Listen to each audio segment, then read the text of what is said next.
Hi brothers and sisters, welcome to this new video. US Israel Iran வார் முதல் நாளே நான் சொன்னேன், அதாவது ஃபர்ஸ்ட் பாம்பு போட்டோடனே பிரச்சனைகள் உருவாகலாம், கேஸ் எல்லாம் புக் பண்ணாத பண்ணிக்கோங்க, பெட்ரோல் பிடிக்கிறவங்க ஃபில் பண்ணுறவங்க பண்ணிக்கோங்க அப்படின்னு. நான் பேனிக் ஆக தேவையில்லை அப்படின்னு சொல்லியிருந்தேன். அது அந்த பழைய வீடியோ பார்த்தா தெரிஞ்சிருக்கும். அப்போ வார் ஸ்டார்ட்டே ஆகலை. ஏன்னா உலகத்தில் 75% ஆஃப் த கேஸு அந்த பக்கம் தான் வருது, யூஸ் பண்ணுற கேஸு. அப்போவே சொல்லியிருந்தேன், நம்ம யூஸ் பண்ணுற கேஸு கூட அங்கேருந்து வர கேஸாக இருக்கலாம் அப்படின்னு சொல்லி. இந்தியாவிலையும் லோக்கல்லையும் மேனுஃபேக்சர் பண்ணுறாங்க. இப்போ கேஸ் தட்டுப்பாடு நம்ம வீடு வரைக்கும், கடை வரைக்கும், தெரு வரைக்கும் வந்துச்சுன்னு எல்லாருமே உணர்ந்துருப்பீங்க. ரயில்வே ஸ்டேஷன்களில் சாப்பாடு இதுகள்லாம் கொஞ்சம் குறைச்சிருக்காங்க. அதே மாதிரி டீலாம் 20% விலை கூட்டியாச்சு, பலகாரங்கள் 20% கூட்டியாச்சு. அதே மாதிரி எலக்ட்ரிக் ஸ்டவ் எல்லாம் வித்து தீர்ந்துருச்சு, எல்லாம் டிமாண்ட். இன்னைக்கு கூட பிரஸ்டீஜ் அண்ட் டிடிக்கு இது 14% வரைக்கும் ஏறி இருக்கு. இதுக்கெல்லாம் காரணம் நரின்னு கூட சொல்லக்கூடாது, ஒரு பெரிய நல்ல வார்த்தை, கழுதப்புள்ளின்னு சொல்லலாம். இது செத்ததை கூட சாப்பிடும். அந்த தந்திரங்கள்னால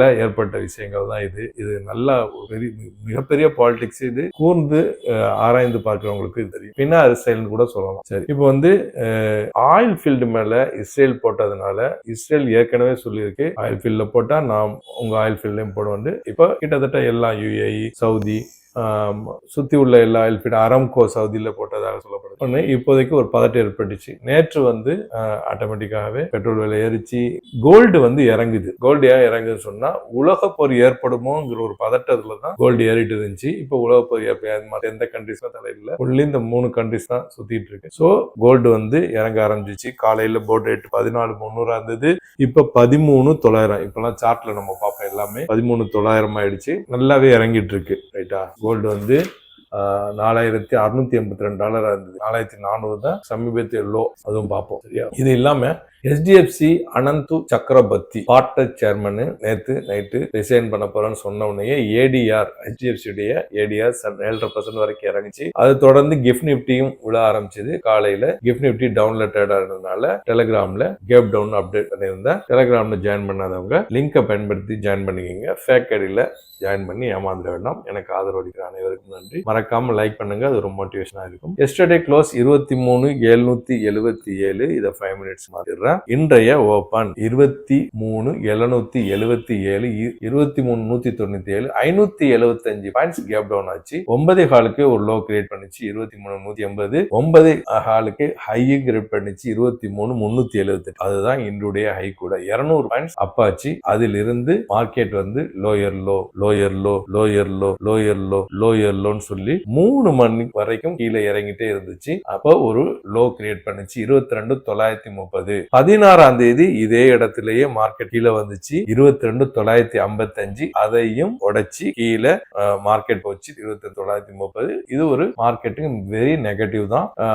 கிட்டத்தட்ட 450 பாயிண்ட்ஸ் டவுன் ஆச்சு. அதுல இருந்து ஒரு பவுன்ஸ் பேக் ஆகி 23,000 மேல 23,087 க்ளோஸ் ஆயிடுச்சு. இதை டே கேண்டில் மாத்திடுறேன். நேற்று நான் சொல்லியிருந்தேன், இந்த இடத்துல கீழே வரும் அப்படின்ட்டு. கீழே வரும் ஏன்னு சொன்னா, இது ஸ்ட்ராங்கான ரெசிஸ்டன்ஸ் ஏரியா நம்ம மார்க் பண்ணியிருந்தோம். இப்போ கடைசியா டெக்னிக்கலா அனலைஸ் பண்ணுவோம், கீழே வருமா மேல போகுமாங்கிறதை நம்ம அனலைஸ் பண்ணுவோம். இப்போதைக்கு ரெட் கேண்டில் போட்டிருக்கு. Open 23,197, high 23,378, low 22,930, close 23,002. இன்னைக்கு ஒரே ஒரு ஸ்டாக் ONGC தவிர பாக்கி எல்லா ஸ்டாக்குமே ரெட். ONGC 1.5% கிரீன்ல தான் முடிஞ்சது. இன்னைக்கு top loser Shriram Finance 7% down, Eternal 5% down, Bajaj Finance 5% down, HDFC 5% down. India VIX 22% அப்பாயி ஃபியர் அதிகமாயிட்டுன்னு புரிஞ்சுக்க வேண்டியதான். 22.08 முடிஞ்சது. டாப் லூசர் ஹெவி வெயிட்ல HDFC 5% down, TCS 3% down, ICICI bank 3% down, State Bank 2% down, Reliance 1% down, Airtel 1%. எல்லா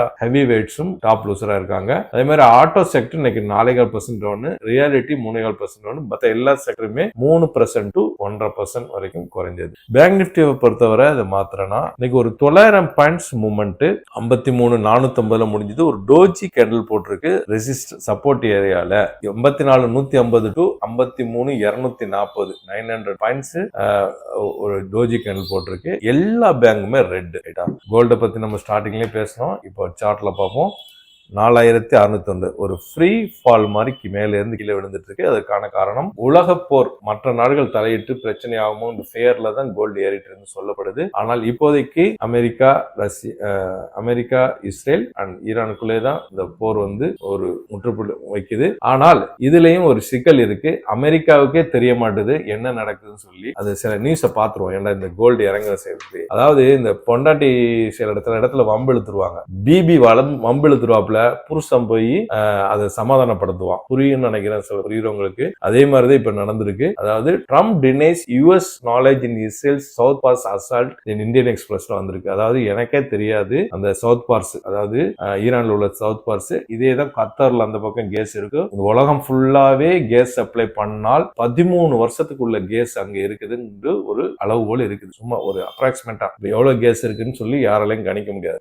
அப்புறம் Israel will not attack Iran gas field Trump சொல்றாரு. இனிமே நாங்க டச் பண்ண மாட்டோம் அப்படின்னு அவங்க வந்து சமாதானப்படுத்துறாரு உலகத்தை. ஏன்டா ஆல்ரெடி ஏறிடுச்சு, உலகம் ஃபுல்லாவே பிரச்சனை. பிரான்ஸ் அதெல்லாம் பார்ப்போம் லைவ்ல, எல்லா இடத்துலயும் எக்கச்சக்கமா ஏறி கிடக்குது கேஸ் உடைய விலை. சரி, இப்போ வந்து ஒரு முக்கியமான செய்தி மட்டும் பார்த்துருவோம். அதாவது சைனா பவுண்ட் 7 ஆயில் டேங்கர்ஸ் இந்தியாவை நோக்கி வந்துட்டு இருக்கு. இந்தியா ஈரானுடைய அனுமதியோட. அப்புறம் ஈரான் வந்து இங்க நம்ம வந்து இது கட்டுறோம்ல, டோல் கட்டுறோம்ல, அதே மாதிரி ஸ்ட்ரைட் ஆஃப் ஹார்மஸ்க்கு இனிமே கப்பல் இருக்கலாம், அவங்க அலோவ் பண்ற கப்பல்லாம் டோல் வாங்கிட்டு அனுப்ப போறதாக அவங்களுடைய பார்லிமெண்ட்ல இது பண்ணிருக்கா சொல்லப்படுது. சரிதான். சரி, இப்போ இது இல்லாம சில நியூஸ் இருக்கு, மற்றபடி எல்லாம் பார்ப்போம். அதாவது PM Modi says urgent need to deescalation சொல்றாரு. அதாவது பிரசிடென்ட் மேக்ரோன் பேசும்போது இந்த விஷயத்த சொல்லியிருக்காப்ல பிரதமர் மோடி. அப்புறம் இஸ்ரேல் AI ட்ரோன் வந்து இந்தியாவுடைய ரொயானிக்ஸ்ங்கிற ஒரு கம்பெனிக்கு $11 மில்லியன் சைன் ஆயிருக்கு இன்னைக்கு இஸ்ரேலுடைய AI ட்ரோன்.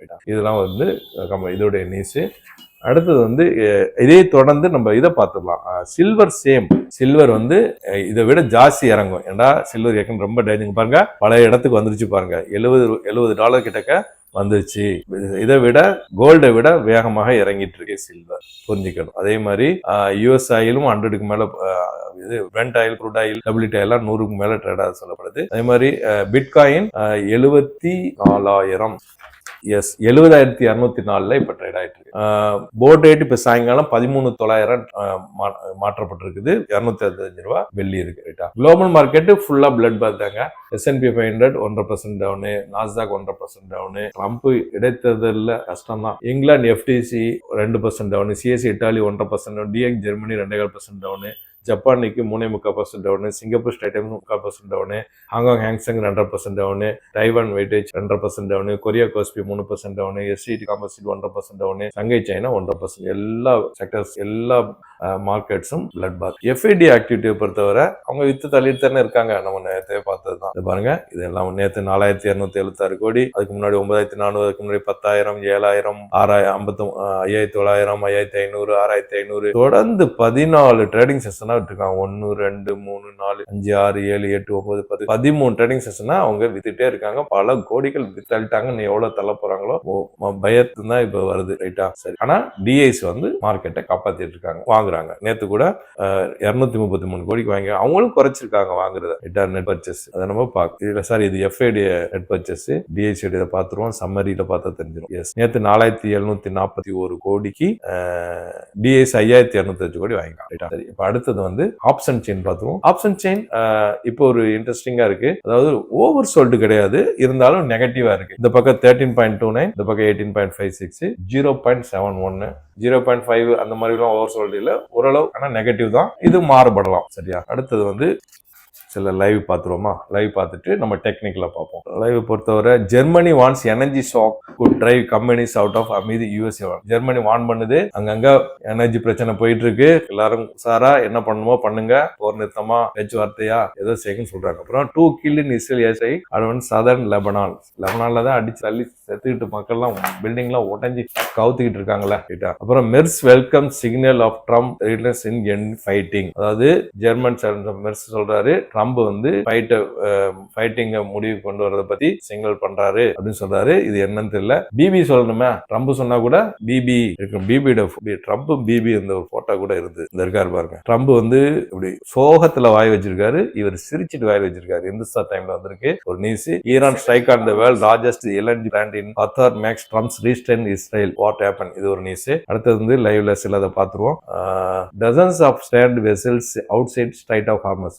டசன் கணக்குல ஸ்ட்ரைட் ஆஃப் ஹார்மஸ்ல கப்பல்கள் வெயிட்டிங்ல இருந்துட்டு இருக்கு. கிட்டத்தட்ட 20 நாளா என்னைக்கு போர் ஆரம்பிச்சதோ அதுல இருந்து ரிப்போர்ட்டர் சொல்றாரு. அப்புறம் Gaza Rafah crossing opens amid Iran war. இப்போ இந்த காசாவில் ரஃபா கிராசிங் ஓபன் பண்ணிருக்காங்க. அப்புறம் மேக்ரான் கண்டம்ஸ் ரெக்லஸ் எஸ்கலேஷன்.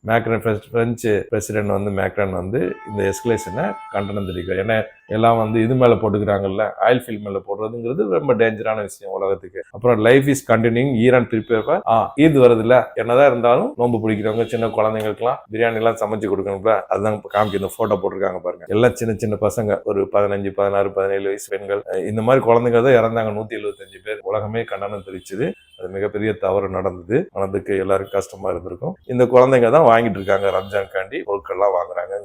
லைவ்ல இருக்கு. அப்புறம் 2 killed in 8 injured in Israel airstrike in லெபனான்ல 2 பேர் இருந்தா சொல்லுது. Major mistake Iran warns against attacking energy infrastructure. மிகப்பெரிய மிஸ்டேக் பண்ணிருக்கீங்க எனர்ஜி இன்ஃப்ராஸ்ட்ரக்சரை அப்படின்னு சொல்லிட்டு சுத்தி அடிச்சுட்டே இருக்காங்க. யூகே கேஸ் பிரைசஸ் 140% அமெரிக்கால கேஸ் பிரைஸ் கூடி இருக்கு. ஹையஸ்ட் லெவல் என்று 2023 இது ஹையஸ்ட் லெவல் சொல்றாங்க. சரி, ஓகே. லைவ் ரொம்ப பார்க்க போயிட்டே தான் இருக்கும். நீங்களும் பார்த்துட்டு தான் இருப்பீங்க.